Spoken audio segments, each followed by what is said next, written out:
Paborito mo bang Bicol Express pero di ka marunong magluto? So samahan nyo ako, ituturo ko sa inyo yung quick and easy step by step kung paano magluto ng Bicol Express. So una, isutain nyo lang yung onion tsaka garlic, gisahin nyo lang yan ng ilang segundo, tapos pwede nyo yung gisa yung pork natin. Sunod, para hindi hassle sa inyo, na-slice yung pork sa bahay nyo.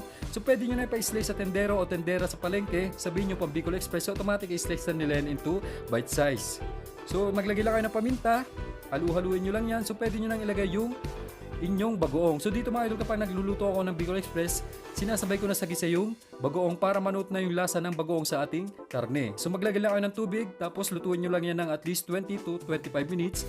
Takpan nyo lang hanggang lumambot yung ating karne. So matapos yung 20 to 25 minutes, so nakikita nyo medyo luto na yung ating pork, ilalagay na natin dito yung ating siling labuyo at siling berde. So pwede na rin natin ilagay dito yung ating gata, halu-haluin lang natin yan. So nakikita nyo mga idol, sa palengke lang din ako bumili ng gata dahil wala akong makita ng gatang ingkan.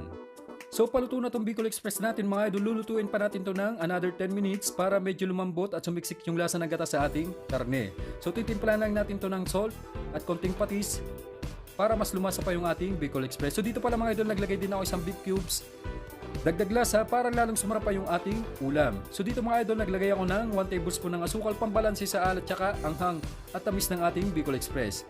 So sa point na to, luto ng ating Bicol Express. So nakikita nyo naman kung gaano kalapot yung sabaw nito. At ito ang kinalbasan ng ating nilutong Bicol Express.